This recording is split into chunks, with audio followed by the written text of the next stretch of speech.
folks. Welcome to Follow the Leader, a podcast focused on telling character-driven stories through the use of GM-less tabletop games where we can all take the lead. You can find us on Twitter at FTLcast and at FTLcast.com. We also have a Patreon at patreon.com/FTLcast.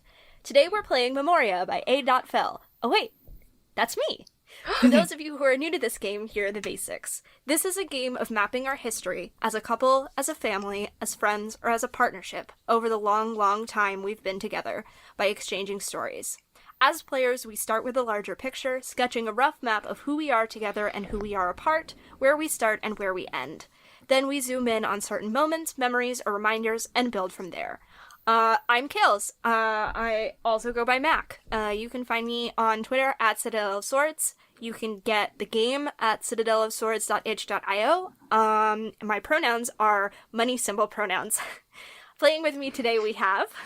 I was really hoping that you would go into like the full thing. I put it in the doc. Yes. August, you're next. I'm looking at the doc and I don't see my name. At the top. You're at the top.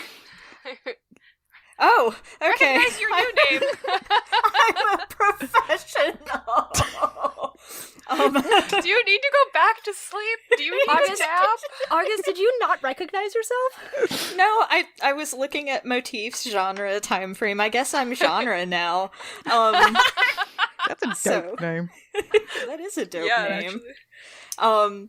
Hi, I'm August, formerly known as Dora. You can find me on Twitter at HarpyDora, the games that I've written at harpydora.itch.io, and my pronouns are they, them, and also a snoring noise, evidently. It's just a brain.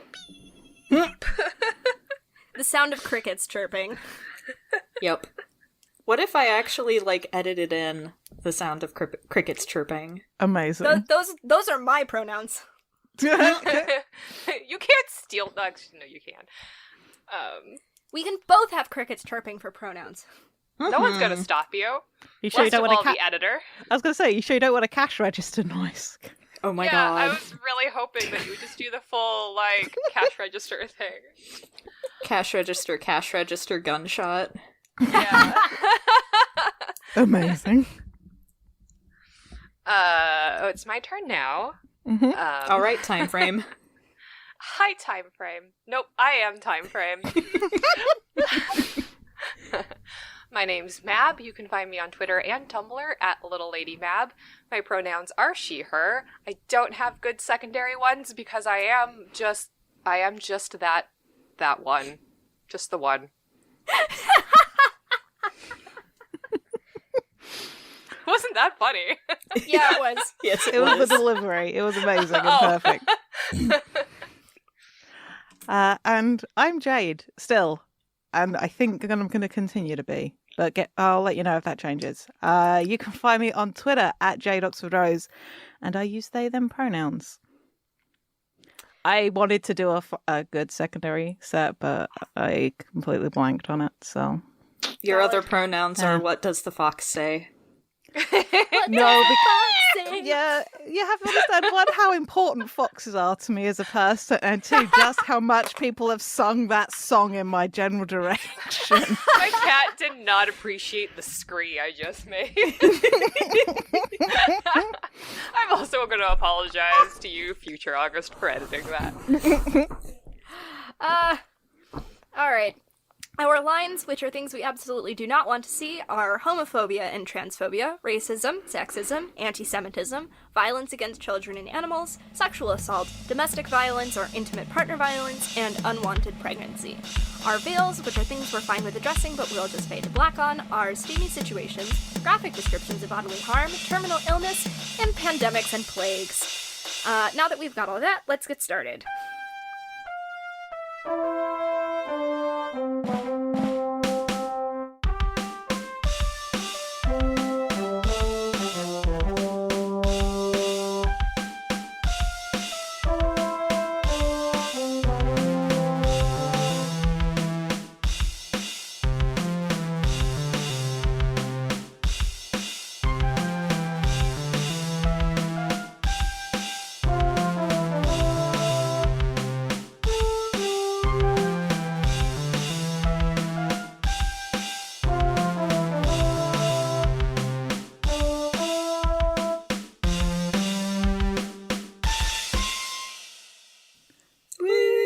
I just noticed the size of the self-portrait that Map has put on the Well, whiteboard. that's because it's... Oh my goodness. My tablet defaulted to 14%. So, I don't know how big the rest of it's supposed to be. Fucking bless. I'm gonna be purple. Oh, No, Jade's purple. no, If you want to be pink, I can switch. No, I'll be. Dora is blue. I can I'll be take the green. yellow. Color. Hold on, I- I will be I'm green. this I'm pale green. color that no one can see. Just like my skin tone. I was sitting outside the other day with my sister, and I had my legs out in the sun, and they were pale. The beacons are lit. Condor calls for aid. Don't at my And pale legs. Rohan will answer. And Okay. my pale thighs. All right, so I'm not going to read all of the text, but I will read a fair bit of it. So we'll begin. No, we won't. The setting up the We game won't section. start. Nope. No The starting. We're Sorry. not going to begin this game. This is just nap time ASMR. This game says that we'll begin with a blank slate. Not today. Much like how when two people meet each other... That's not what I wrote, but okay. Much like how when two people meet each other, they have no idea of the stories they may create together, so we won't have an idea of the story we'll create together. Maybe you will be bringing existing characters into the space to explore their story deeper. There will still be things about them you do not know. Live in these pockets of uncertainty. We may be making decisions with no idea where they may lead, and that's okay. That's part of the fun, is not planning out the entire story and letting yourself be surprised by how it develops. However, if at any point during the course of the game you realize you made a decision that is bringing the game in a direction you're not comfortable with, or if you find your decisions have dug a hole you feel you can't get out of, you can always walk back scenes or revisit them in order to bring them to a point that is more comfortable. So we've got a few steps to establish the map before we start playing. Motifs and concept, genre, time frame, lines and veils, which we did at the top, and character creation. I'm adding a sixth step, which I'll tell you about when we get there. So, motifs. It's funny that we're going to talk about motifs now, since we've got setting and genre already established. But that's fine. Let's do motifs. Motifs are images, symbols, or other ideas that tend to recur in a story. Each player comes up with one or two motifs that they want to feel out. This can be an image or an animal, a quote or a song lyric, or even an entire song if you like the sound of it. Any sort of sensory experience can capture the feeling of a story if you want it to. So we could always steal the ones that we've got from... Dear Lord! The whiteboard app zoomed me all the way back in. Oh, it zoomed me to like 180%, and I was like, what are you doing? Yeah. So we can always steal motifs from the This Town is Full of Monsters game if we wanted to, or we can come up with new ones.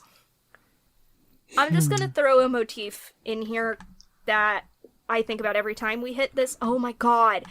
Every time Kingdom we Hearts. hit this universe, which is, the entirety of Casualties of Cool. Did it get... For people who might not know what that is, including me because I have forgotten, what is Casualties of Cool? It is an album by Devin Townsend and Che Ame Dorval, which I think is how you pronounce her name. Very spooky, ethereal, like folk rock music. Dope. I had August listen to it, and August replied and was like, okay, so this song is basically just She Who Must Not Be Named. And I was like, you're super right. Yeah. Anyway, it's a very good album. If you haven't listened to it, this also goes for you, Jade. You really should. It's very good. It's one of those albums that I just listened to the whole thing. I'm going to quickly have a look because I'm currently on my partner's Mac doing the recording, who is a big Devin Townsend fan. So let me just see, and I'll get back to you on this one. Okay. So that's my initial motif. Like I said, we can steal some from This Town is Full of Monsters, although that is telling a different story from... Or it might be telling a different story from the one that we're telling here. Yeah, I feel like we may end up diverging somewhat because of the scope of what we're telling, but I do want to port unexpected light in the darkness and darkness where there should be light from the This Town is Full of Monsters game. Cool, the Kingdom Hearts motif. Yeah. Mm-hmm. We are nothing if not Kingdom Hearts. My tablet refreshed the page size, and now I don't know where we're at. So that's what I'm doing, is trying to figure out where everything went. Don't mind me. Have you got an idea for a motif? As I'm just rolling through our vague turn order. Oh, shit. I was gonna bring that up. I think because of who I'll be playing is just kind of, I want to, the way that I want to phrase it is not going to sound like what it is, but the phrase that comes to mind immediately is like unexpected charms. Ooh. Which kind of 6 of one, half a dozen of the other because of who I'm playing, but also like as a personality and then as an ability and just like little magic things. So trying to find a way to make that more coherent, but that's the vibe. Dig it. The one I've got is simpler, but it's something that I always think of with this group of characters, and it's just I want sharing a bottle. Yes. Very good. And we can keep going if we want to, if anyone has any other ideas. I don't have This Town is Full of Monsters doc open, so I don't even remember what our other... Other motifs included seagulls, bones, New Beginnings might be good, Metamorphosis, or the marks we leave on others. I was also thinking about finding pockets of fun and desolation. Ooh. Yeah. I like that.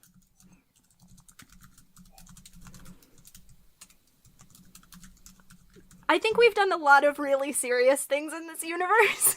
And I think it would be nice for some levity. Yes. Well, this is not levity, but because of the setting, because of who my character is, and I like the connotations, salt and rust. Very good. Do we want to... I'm going to add New Beginnings, and maybe we call it there so that we have room. I mean, we can have an endless list of motifs. I don't give a shit. We'll add as we go. Yeah. Alrighty. Okay, so next we do genre. So we'll decide a vague genre for character story. Is it a suspense tale full of twists and intrigue? Is it a fantasy epic adventure? You can always combine genres and make fantastic horror or sci-fi noir, but your genre doesn't have to match the motifs you've already created. Rather, you'll lean against the genre you've chosen for inspiration and let it guide you when you've got multiple paths to choose from. And then I love this part, so I'm going to read it. Note, many genres rely on tropes that are racist, sexist, homophobic, transphobic, fatphobic, or ableist. If you choose to bring some of these tropes into your world uncritically, consider... don't. If you choose to bring some of these tropes into your world in a critical lens, consider if it's something that you, the player, would be able to reclaim in your own life. This is also the point where we'll decide on our tone. Are we playing a goofy comedy with occasional moments of seriousness? Are we playing a hopeless tragedy that may end in a burst of hope? We decide together on a tone we're all happy with. I guess this is a point at which we say we're playing in the City of Gulls. Yep. But what we were just saying about motifs, do we want to tell a different kind of City of Gulls story? Because Echo did not... it is the City of Gulls, and there are notes in it that are very City of Gulls, but also it felt like a very different tonal story to This Town is Full of Monsters. Right, which is what I was trying to hit with the finding pockets of fun and desolation, is that I think the setting is the same, but in terms of the characters that we're playing, it doesn't have to hit all those same beats. Which is why the question of genre is so interesting in this context with these people. Context. Yeah. This is just me, I definitely want this to be canon and running and have things that run parallel to events we've already established. Yeah. Agreed. But I definitely think the tone should be different. Like, the stakes in the This Town is Full of Monsters game are pretty high. I think that this should be... yeah, especially with, like, the characters that we play with in that game and their involvement within the world gives them that higher stakes. I don't think this needs to be a super high stakes thing. I definitely want it to be lighter and sillier. I do still want it to be kind of spooky, though. Oh, yeah. I mean, Ghost Hunter Karma is kind of goofy and spooky at the same time. Yeah, that's a good tone. Okay, so before I read the next part, I do want to read this part from the end of the introduction, which I didn't read, which is important. Because it plays into the time frame thing. There are some things this game may involve. Violence, love, sex, the stern and unyielding passage of time and how people change because of that. Love is messy and no story is without its darkness. Instead of, we will specifically address what we do and do not want to see in our game. However, there is one thing this game will not involve, and that is major character death. Though this game may take place over times longer than the normal human lifespan, and the characters themselves may age, we will not imagine what the permanent loss of a major character will mean to the other characters. This was just me being like, I could think of a million ways that you would use this story to imagine a major character death, which is, like, fine, but that's not what I want this game to be. So I just was like, I'm gonna just say, no, major character death is banned in this game. Goodbye. If you wanna write a game that involves major character death, go for it. That's not this one. I don't want to think about it. I don't give a shit. Time's fake anyway. So, part 3 is time frames. Our history is just that, a history. Very little history is made in a month or a year. Certain events may change the course of history, but you'll not see the ripples caused by it for a long, long time. Our story is no different. It spans a time that may be as little as a decade and as long as an age or two. And I say something, as stated in the introduction, you'll not be considering the human lifespan when establishing your time frame. Your characters may grow and develop as people across your history, but they may age very little, even as the world advances and collapses around them. I did originally write this game for Blackjack and his two partners, so it was originally supposed to be like just a decade, but I was like, fuck it. Time is fake anyway. You decide together how long you want your history to span. Once you've settled on a rough estimate, a decade or more, a century or more, a millennium or more, an age or more, you'll describe what the world is like when your story begins. Agree on a short description, a few sentences at most, or even just a phrase. You can draw on real-life time periods, for example, Prohibition era, or combine some, Prohibition era in space, or make something up. An interplanetary war over alcohol regulations. I got very excited about that one. That really It's like really that. good. Okay, so yeah, so we kind of decide how long we wanna dick around in. Based on where we started, or where I think we're starting, I kind of want to propose, like, a 40-year time period.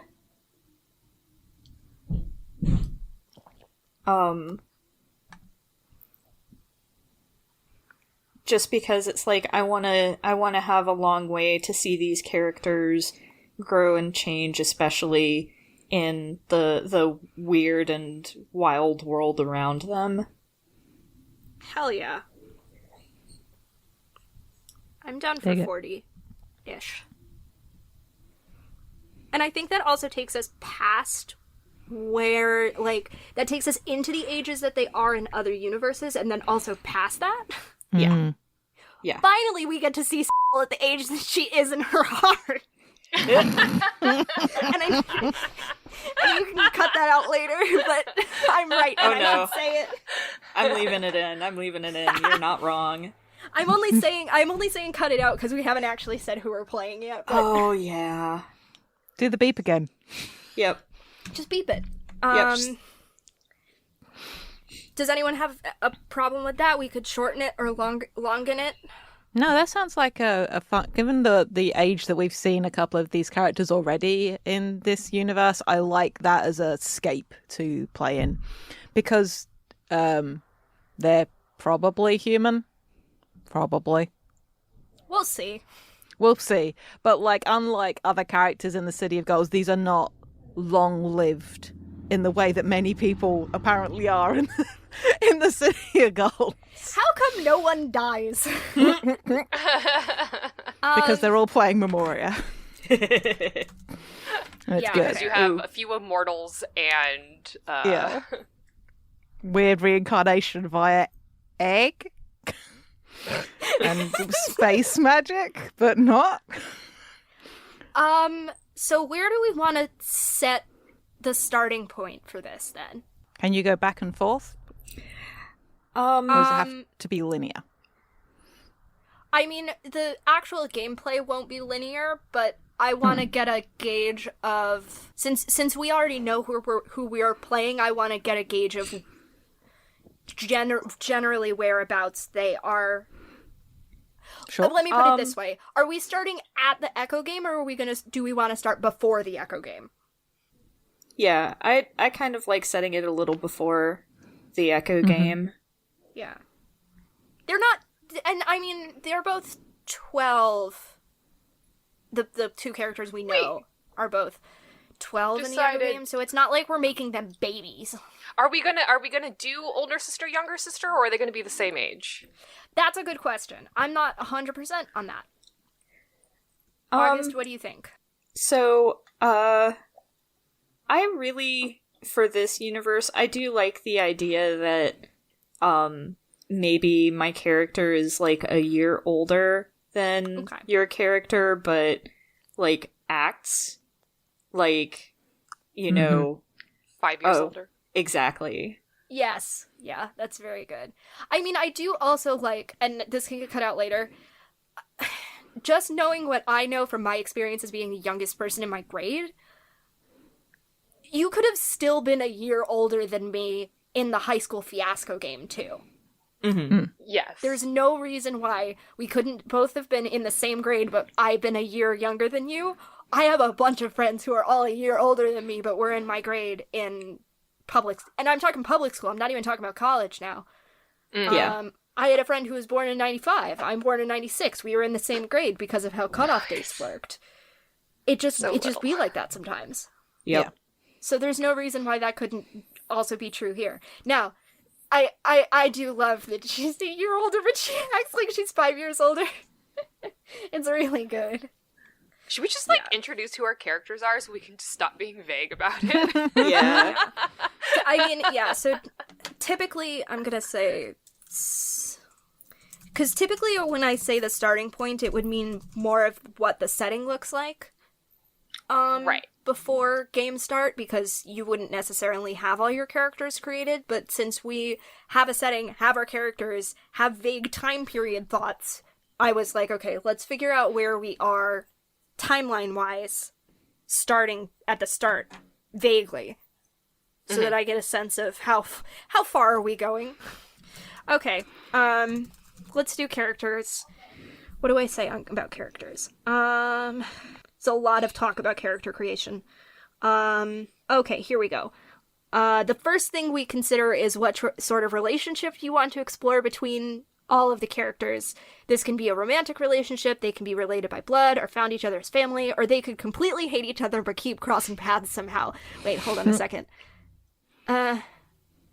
Yep, we're hitting all the notes here. The relationships between your characters don't have to be so simply cut and dry. You could be arch enemies by day and lovers in the shadows, or be members of the same adventuring party who are actually long-lost siblings. This is your world to mess with. Just don't be creepy. If you suggest something that another player doesn't show interest in, don't try to pressure them into telling that story. Yeah. So, relationships. I mean, we know who we're playing. We can start with the characters if we want to. Yeah, I'd like to start with the characters because that'll make talking about the relationships a lot easier. Yeah. Sounds good to me. Oh, I guess I'm starting then. Yep. Real quick, we do characters. Everyone else at the table or in the voice call may suggest an additional fact about your character, whether it be their occupation or a hobby they have or a member of their family. You choose your character's name and pronouns, usual. You may veto any ideas or suggestions that you're not interested in playing, but everyone at the table should get to chime in at least once. We can do that if we want to. I'm totally happy for that if we want to go that route. I I'd like really the like idea, to. especially with such a drastically different setting Yeah. where we sort of know these characters well. I like the thought of getting to contribute to each other's characters a little.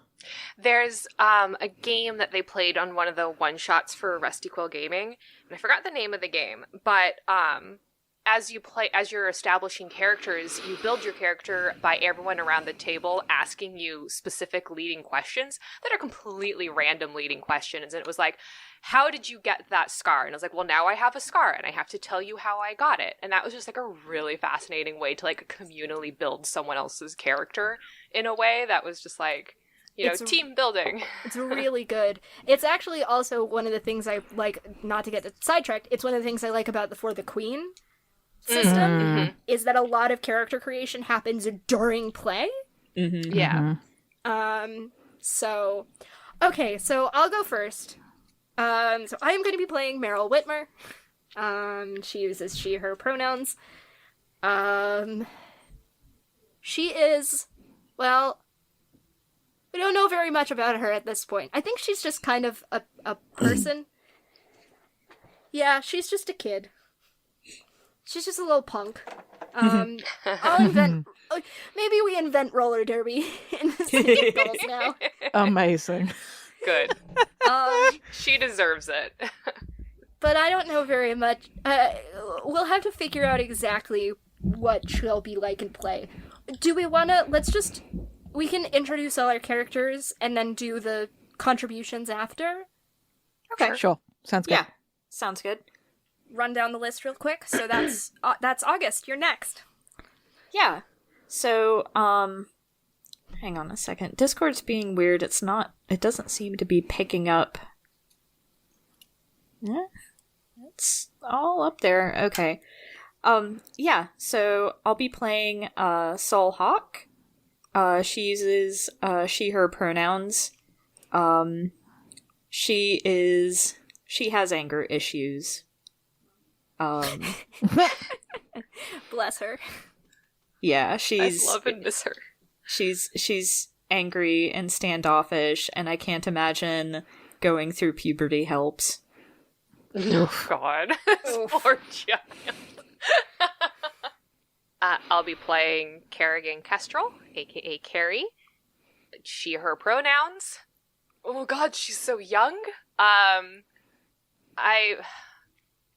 Did you decide whether or not you were going to age her up for this? Yeah, well, yes, I am. Because otherwise, she would be, 6 years younger, I think. Well, how old are you guys in Uneven Orbits? Was it, early or mid-30s? Yeah, we were in our 30s, and Carrie was in her late 20s, I think. Yeah. I have to age this up, or she'll literally be an infant right now. At the start, but we don't have to start play at the start of the timeline. I just mean, if we make it to that point in the timeline, I don't know. I'm fine with her being, because in, again, High School Fiasco, we made them the same age. Yeah. So she's, probably close, because I still want her to be a little bit younger, so she's probably close to the same age as Meryl, maybe, a little bit younger. So, she still has the you are the baby energy of the group, even though Meryl also has baby energy of the group. But she also acts 5 years older, but in a much different way than Soul does. She does it in a way of okay, now children, we have to do it this way, in a very patronizing sort of way. Oh God, big God. I was gonna make a bad joke that I realize is not even true. closer to Davy Jane than to Soul, but still worse. Oh God. But she also does magic. So she'll be doing like lots of little prestidigitations because she can. I love her so much. She's so good. It's this universe's high science is big magic. So Amazing. And perhaps unsurprisingly, given who everybody else is playing, I really you just want you should to introduce a random character. that would have been real funny. I was just going to say, just introduce someone else. It's a new character we've never seen before. But no, I am going to be playing Max Valera, she, her pronouns. Probably closest to Sol in age. And unlike Sol and Kerry, who act older than they are in different ways, and Meryl, who has baby energy, I think Max sort of comes across as the age that she is, but has that kind of streetwisey vibe, like kids that are very independent tend to have. Like, oh, you are only 12, but you're a 12-year-old that's seen some shit. Bless her. But that I want to be that clear. vibe. I want to be clear. Meryl has baby energy, but she's also trying very hard to not have baby energy. That's why Yes. she's so good. I hope no one could just hear my stomach growling. Go get something to snack on. The other thing I was going to say about Max is I think she has a little bit of a kind of a brittle, sharp quality to her. Not in necessarily an aggressive way, but like, yeah, kind of like handle with care sort of vibes, but doesn't really care too much about other people hurting her, I guess. I'm talking in a little bit of a circle, but that kind of vibe. Doesn't care that she's kind of sharp and brittle with it, and I don't think she's necessarily mean with it in the way that some people who are sharp are. I think she just doesn't give a shit. I'm also just remembering something that I found out this week that made me really fucking happy about Max. Oh, boy. You know. Slight divergence over in the RuneWare server. Richard said that Max was a starting point of inspiration for Kerry, but Max but a doctor with a banjo. Oh yeah, I've seen this. It's a good one. So yes, I had a moment. It was particularly funny because Richard decided to drop that bomb after I'd said that Carrie was spouse goals, and just like, just me with my entire arse out in the RuneWare server again. Bless. Yeah, but that's her. So August, Yeah. I have a pitch for you. Uh-huh. So you know how Soul in that spindle wheel game was kind of a pyrokinetic? Yeah. I'm listening. I like I love that it. tone. Like the audible arching of an eyebrow. Yes. I just love that. We did that in Icarus too. We're all just like, yes, kills. So what if, just a suggestion, Mm-hmm. what if that's true here too? I like that idea a lot. That's my pitch for character contributions. I'm just gonna say baby pyrokinetic. Then I'm going to pitch to you, Kels. What about Meryl having some kind of innate magical thing too? Then thinking about A it. different thing. A different thing. A different but a thing. thing. Hey, I like May I? the idea of the four of them all having a thing. May I- hey, Jade. I will teach you all magic. I don't want your magic. May I What you I got? suggest? But I'm a teacher. Jade. May- Mm? What if it's the same power that she had in Masks? Oh, hell yes. That makes it really hilarious given this universe and the connotations that might mean. Yeah, no. Hell yes. Share with the class, please. And then I want to know what August had to say. So wasn't it basically night crawlers? thing? Short range teleportation and able to move silently. Yes. Wow, perfect for a budding jewel thief. Yeah. Yeah, my I'm going back and forth on whether or not I'm going to keep that characterization for her. Because making my only black character on the podcast be a criminal is not... Well, making both of my only black characters on the podcast be criminals is not... So I'm going back and forth on that. I think she's closer to a jack of all trades, but yes, also very good for a budding jewel thief. Dope. Yeah, I was thinking that like she has a capital K knack where she can did y'all ever watch The Haunting of Hill House? Yes. Yeah. So it's like what was her name? Was it Theo? Theo. Yeah. Yeah, hold on a it's second. like Which she are you talking about, August? which what? Which she are you talking about here? Meryl. Okay. Like not necessarily like psychometry, but like, you know, Theo knew where the valuable wine was, and she knew, you know, she just had a knack for finding things. Oh, so it's not thieving, it's finding. No, it's like, you know, we go... Requisitioning. Well, no, it's like we go into a building and then Meryl's like, oh, hey, let's look over here. And it just so happens that we were able to find the valuable supplies there or whatever. Fuck yeah. Love that. And I mean, given the setting of the City of Gulls, this is like a post-apocalyptic reclaimed city.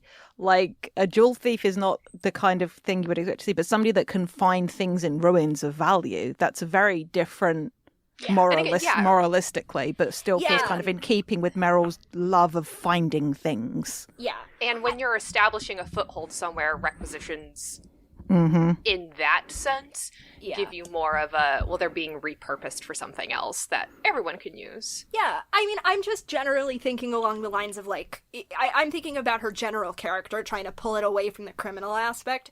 That's also just generally not who she is. Like, she just happened to be a smuggler on the other... It's fine. I have been thinking about it. I'm just putting it that way. I don't want to necessarily say everyone's, think about, like, everyone's magical power for my contributions to them, but I am now thinking about what Carrie's specialization is. As long as we're on the subject. As long as we're on the subject. I'm also doing a lot of thinking about, JRPG special attacks because of the, Kingdom Hearts Union Cross Descended from the Queen game I'm writing. Yes. I forgot you were doing that. I literally just had to, right before I closed the document so that I didn't slow my computer down, I just had to write down plant power so that I wouldn't forget. I'm having to look up the thing that August wrote in the chat because I do not know. So... Oh, it brings me back to my Final Fantasy X days. Oh, see, this is actually a kind of vibe that I was thinking for Max anyway. So yeah, I think that works very well for Max. I'm not going to try to say this in case I say it wrong. But the vibe I was thinking was, given that what we know about the world of the City of Gulls and that there was a faction that were very all about machines and technology, the idea of Max being a little bit like a technopath and being able to like vibe with machines in a very sort of spiritual way, as well as just being good with them. Yeah. Yes, let's get some techno-made shit in here. Yeah, that kind of a vibe. And I realized just how much I just repeatedly am on my bullshit across different things. I'm just like, oh, you mean a mechanic that's got good vibes with machines? I see you. We I'm already just like, knew this about Max. We knew this about Max. Yeah. So yeah, what do we think Kerry's sort of speciality, magic-wise, might be? Mab? I don't know, because later on, I do like the idea of her training to study, like, under Marius. And so it is definitely more... She's more of a scholar than she is, like, someone that would practice it. but I also just like the idea of little baby Carrie doing tiny little lights because she can and likes to show it off. I was thinking about a an innate light power for Carrie, actually. Mm-hmm. Oh, really vibes, especially given one of our motifs common in the City of Gulls as well. Mm-hmm. Mm-hmm. Yeah, and I think also it's very interesting then for Carrie to study under Marius, who's been doing all of this work with darkness. Exactly. And it's also kind of like a fun contrast to be like pure light versus the light of fire with soul also. Yeah. Mm-hmm. And I definitely agree with you that she's more of a scholar than anything else. I'm thinking more about, like, the innate talents that we all have got. Yes. Yeah. Oh, you know for sure she has 100% stayed up late studying with a little light that she made just hovering over her. So cute. God, I love her. I was just editing Icarus last night and going, I can't wait to play the girls, and I know we're not even in space, but I love the girls so much. Girls are so good. Okay, so that means we still have to figure out contributions, which we don't all have to. Like, I am so bad at coming up with ideas. Yeah, same. I put this in for... I write rules for other people, not for myself. I do have a question. Because I know a part of how you like to play Max Jade is, you know, kind of exploring, like, physical limitations with her disability with her leg. Is that something that you want to, like, did she have an injury as a child, and so we're picking up with her with that disability, or is that something that is going to happen to her a little later in life? I think it's something that happens later to her. I think it's going to look different in this universe. I'm thinking a little bit about Ruben, actually. And I was just gonna say, is it gonna be like Ruben's silver leg? maybe something like that, because this is a world with different kinds of rules. So, but yes, I still want to have that as a facet of Max. But I think it's something that happens like later in her life, like young adulthood, rather than as a kid or as a teenager. Okay, cool. Do we want to do relationships and we can go back to the other stuff later? Yeah. Yeah. Sure. All right, if you've listened to anything with the girls in it, I think you can see where this is going. We're predictable. What? No. For those of you who may not have listened to anything with the girls yet, welcome. Hi. I love them so much. August. I think in this universe, because the kids are all kind of living in that home together, it's less of step siblings and more of they've adopted each other, or at least Meryl's adopted Soul. Yeah. Yeah, I like that. I like that a lot. Sisters. Sisters because they went up to each other and they said, "Oh, we're sisters now." Okay, sounds good. I would be really interested to see how that happened, actually. Me too. We got to see it. We have to see. I need to see the thing. We need to see them Y'all, I need to see the thing. adopt each other. Y'all, God, I'm give it so to us. emotional. You know how much the fans like the sibling content. You know how much I like the sibling content. Important sidebar, as we establish relationships, what is Kerry's familial situation? I think I don't know. Like, she has always, like, she has always had at least, her dad has always been there. I won't say around, but he's been there. But now I'm just like, I'm reading this book right now, and I don't like the book very much, but there's like the three characters are orphans, and then they have their one rich friend who has both her parents. And I'm like, it's such a weird vibe, especially also in the City of Gulls. Mhm. Like, I do imagine that they are probably recently just arrived there. But like, I've never actually figured out anything about her mom. I think in the story that I was playing around with her, I don't remember if her mom was a lawyer or something like that. And her dad's always been a politician, but that's not the kind of societal structure that we have in City of Gulls. So I'm still thinking on that. It's still a question, but I think she does have at least one of her parents is around right now. Cool. We've never talked much about Meryl and Saul's parents, so I don't necessarily feel bad keeping the continuity that we established in Echo and saying nope. Right, yeah. There is a small town council that we've established in the City of Gulls if you wanted Carrie's parent or parents to have some semblance of authority or as much status as they think there might be available in the City of Gulls. Yeah. So yeah, it's going to be interesting because she has always been that privileged child, to put it nicely. So, just being like, oh, well, it's a different form of privilege, especially considering, but yeah, I probably, having her dad be on that council.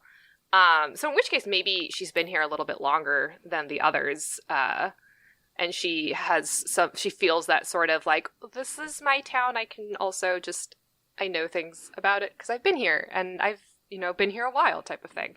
So, to be able to establish that found footing. Dig it. I do think also Meryl adopted Max to a lesser extent, but Meryl is also like, you're my best friend now. I can see that. Yeah. Dig it. It's like, you have no choice in the matter. I was going to say, because of the one time that Max has had a family, she's actually been pretty tight with them. So I like the thought that she isn't at like the group home necessarily. I think her family do a lot of maybe scavenging and like clearing. Like that's what they've done. Because one of my big things about Max has always been like she knows how to get around and do things. And I like the thought that she works with her family doing that kind of thing. Because that's fun and also explains why she and Meryl might have some stuff in common. But I like the thought that like if there are lessons done anywhere, it might like Max probably would have been obliged to go do those. So there's still like plenty of opportunities for meetings to have occurred. So. Yeah, we don't have to go too far into a lot of the relationship stuff because we'll probably end up doing a lot of the how did we meet and what was our relationship like then questions, but... Yeah, I definitely want to explicitly state that Saul's relationship with Carrie is definitely question mark. Just because, like... I want to explicitly state that it's just a bunch of question marks. well, here's the thing. Like, when they were thrown together when they were younger, they really hated each other. But when they were thrown together when they were older, they were able to form a more... Well, okay, I don't want to say friendly because that's just gals being pals all over again. But they were, they were friends. They started out as friends, so it's, it's one of those things where I don't think them. Yes, I don't think it's really worth putting a label on it because I really want to play to find out what happens there. Yes. Yeah. I also want to do the same with Meryl and Carrie, because I have no idea what it's going to be like. in this version of events. And I will also say, we had this in Fiasco too, but since we're playing younger kids here, no underage romantic relationships. Yeah. Right. All in favor say aye. Aye. Cool. I mean, I got thoughts, but not when they're kids. Sure. Yeah. I think little baby crushes is okay, but Yeah. nothing beyond that. I'm sorry, Carrie's gonna be that I had a crush on a girl and I just told her to get out of my school child. Of course she is. Of course. I mean, Meryl's gonna have had a crush on Max for forever, but She's valid. she's a I mean- baby.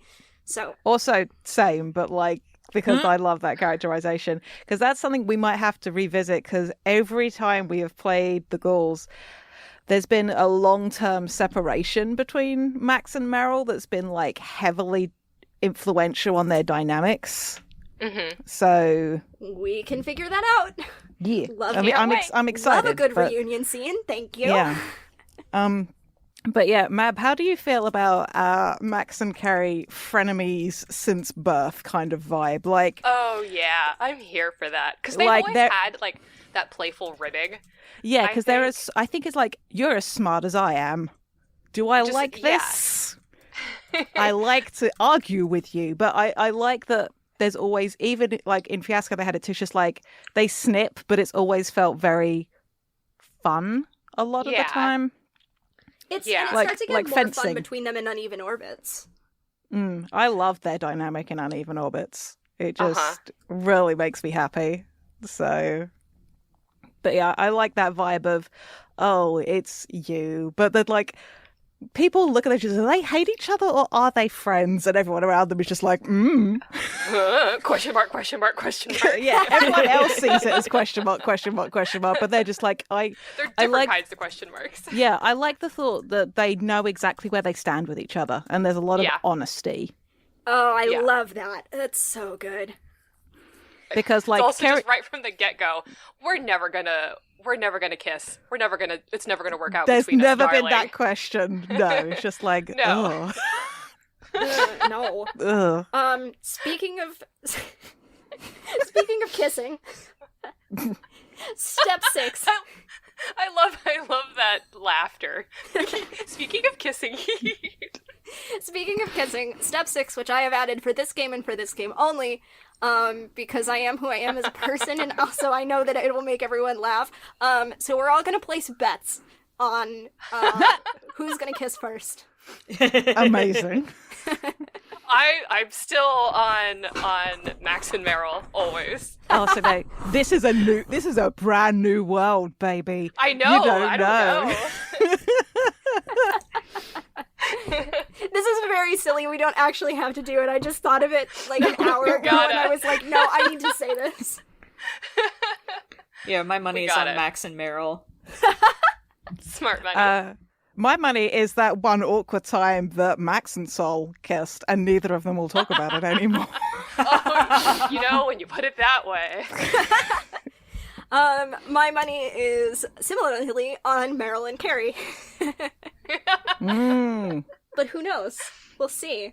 That's the whole Who point of the play, to knows? find out what happens. Yeah, that's not a hard and fast rule for the game of Memoria. It's just for the girls. Because we've joked about it at the top of every Uneven Orbits game, and they still haven't kissed. One has hugged and the other one has held hands. Yep. Yep. You know, It's just good. gals being pals. Just guys being dudes. Sitting 5 feet apart because they're not gay. That was the Hot Gay Bro Dragons episode. Alright, so before we get started in earnest, we should take a breather and check in. Everyone at the table or at the computer takes a few minutes to themselves to grab a drink or a snack and stretch their legs. You can chat about potentials for the game if you like. If you're excited about the game, don't try to hold it in. If you have any trepidations, you can also mention these and we can discuss them once we return to the game space and the map. Once we return to the table, we'll do a check-in to see how everyone's feeling. We'll do an emoji send, and basically, if you feel good, thumbs up. If you feel send a flat hand or a hand with just like a hand with just the fingers splayed, and you don't feel good about what's Like that. happening, thumbs down. And then we can talk about and see if we want to tweak anything or retool things before we actually get started. Alrighty. Also, Fabulous. I'm just going to say this right now. There ain't no way that we're going to finish this game. This game is not designed to be played in one session. I know, So, you guys were like 40 years, and I'm like, oh, we're going to be here for a bit. I wasn't barely necessarily planning on us staying here forever. So, but it'll be good to come back to this. Yes, always. Always fun to return to the City of Gulls. City of Gulls. City City of of Gulls. Gulls. All right. Check-in real quick. I have Hang I have on. chocolate in my mouth. My keyboard fell asleep. Cool. Hell yeah. For those who can't see our Discord server, that's 4 thumbs up emojis, so we'll keep going. Dear Lord, oh, I forgot about how this game works. Oh, it's been a while since I've actually played this. So, in this game, time is an illusion. We won't play in chronological order, and will likely shift moments around the timeline as we realize there has to be something happening before or after an event. We're going to try and avoid using specific numbers to describe how much time passes between moments, but rather describe them as vague approximations of days, weeks, months, years, or more. Our character's history is mapped out in 2 ways, tokens and echoes. I'll go into that in a second. These are the foundations of our scenes, the point around which they will revolve. Tokens and echoes will be attached to scenes and moments, providing the context and the momentum of the story we play. Our scenes and moments will be part of our frame for each turn, and our frame will often, though not always, end with a pivot. These are basic rules of play. Yeah. To give a brief overview of play, one person begins as the lens. If someone is teaching the game, they should begin as the first lens. Motherfucker! Well, you're first in the order anyway, so... But I don't have an idea! So, first up, lens will declare the frame. This is the part of our character's story we're going to explore right now. It could be a return to a frame we've established previously to dive into more depth of what we didn't get to explore before, or it could be something brand new. Each player takes a turn establishing a token or echo, or establishing a scene or moment that will give a token or echo. Wow, this is weirdly written. Who wrote this? The lens goes first and may establish both as long as they're nested inside each other. A token with a scene, an echo with a scene, or either with a moment to give them more power to get the frame going. Once everyone has gone, the lens establishes another token, echo, scene, moment, or nested pair to close up any loose ends about the frame they don't want to ignore. Once this is over, you may decide if you want to close this frame with a pivot or if you want to let the frame flow naturally into another frame. I can talk about that later. No, I'll just go through the overview. The player to the right of the lens. When I talk about left and right, I usually say that when you go... This is weird. Oh, yeah, left, because left is clockwise, and right is counterclockwise. Yeah. When I usually say left, I mean going down the turn order, and when I say right, I mean going up the turn order. So, me establishing this frame, the person to my right would be Jade. Jade. Okay. And the person to my left would be August. You don't say even it address somewhere me. later Don't on even in the look at me. rules. No. I said something about playing online. Yeah, left is down, right is up. So the person to the right of the lens... Oh my god, I scrolled too far. Person to the right of the lens decides whether or not they want to end the frame to end in a pivot.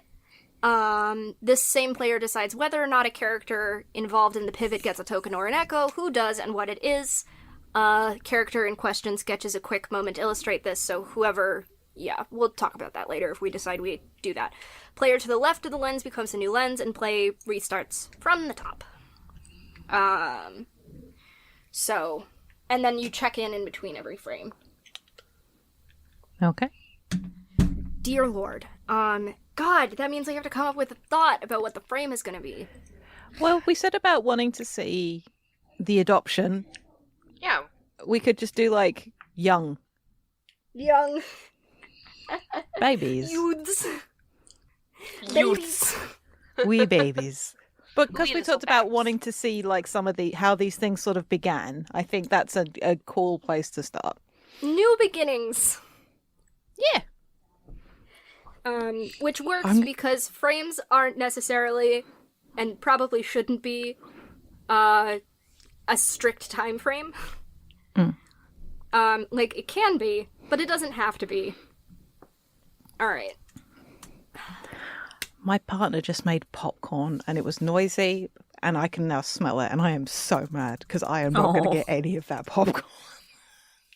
Rip. Go grab a handful and throw it at them. What a waste of good popcorn. Yeah, well, it doesn't matter because you're not going to be able to eat it anyway. No, I'm just kidding. It's all good. So, gripe over. Okay, so before I start, let me just explain tokens and echoes really quick. They're the smallest element we'll use in our story. They serve as reminders of our history together and are the foundations of the scenes and moments we'll establish. The difference between the two of them is in how tangible they are. Tokens are physical, directly given to or received because of a character in a situation. Echoes are more sensation and memory than tangible, indirectly or inadvertently given but no less important. They remain consistent across our history, not tied to a specific frame or indeed time. They also, I don't know if I was implying that they were or what, they also don't have to be tied to a specific character. It's probably easier to make it be that way so you don't accidentally steal what someone was thinking of, but they don't have to be. Probably best practice is to ask if it's okay if you use something to see if someone had an intention for it, but fuck the rules. So some example tokens are like jewelry or trinkets or scars or tattoos or letters or gifts or weapons. They don't have to be particularly nice, just infused with sentiment. And some example these are all examples. Some people are more creative than me. Some example echoes include the memory of touch, the sight of a smile, the taste of food, a certain smell, or the pain of departure. Arson, murder, and jaywalking.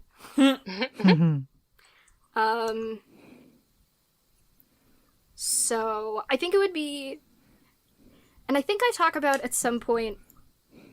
Yeah. So when I talk about scenes, I talk about how I don't have to go into a scene knowing what the token or echo is going to be, but that means it's up to someone else to decide. So if I decide that I'm going to do that first scene where Meryl and Saul adopt each other, but I don't know what is going to be called there, someone else has to say, hey, here's the thing I think you get from this. And I don't have to get it. Saul could get it. Either one of us could. Or, fuck it, Carrie could get it. I don't give a shit. But, because I'm not 100% sure what I'm going to do. But I really want to see that scene. Little babies. You good with that, August? I'm good with that. Well, I only heard half that sentence, but it said you said with that, so we're good. I'm sorry, you're I don't with it. know. I don't know It's why not your Discord is fault. doing the thing. It's not your fault. Discord can be a fuck. But at least it's not Skype or Zoom. So I say how the scene begins, and we already know that Soul is there. There could be other people there, I don't know. And one of us gets something out of it. But other than that, it can kind of be whatever we want. I'm How very old amused. are they? Oh yeah, please. Sorry, Jade. No, you're good. I was just going to say, I'm very amused if this is happening at the group home with the thought of there is just the rest of the Echo kids just running around in the background, and it just makes me happy. Oh, for sure. Yeah, I kind of low-key want the peony to be in the background of this scene. Yeah, secondary characters for the win. Yes! Also, we haven't seen the peony in forever. So Far long. too long. Time. How old are they? So by the time they're in the Echo game, they're like 12. I want to say maybe this is when they're closer to 10, so that way they have a little bit of time to settle into their sibling relationship. Okay. I was honestly wondering if it might even be earlier, but 10 is good. Ooh. I have an idea I would Okay. like to pitch. Because, like, I feel like what would prompt Soul to adopt Meryl would be, like, Meryl being in some kind of danger. And, I was thinking about that. like, we know that Meryl has a knack for finding stuff, so maybe, like, Meryl is trying to get to something that her instincts tell her is somewhere that's a little less than safe.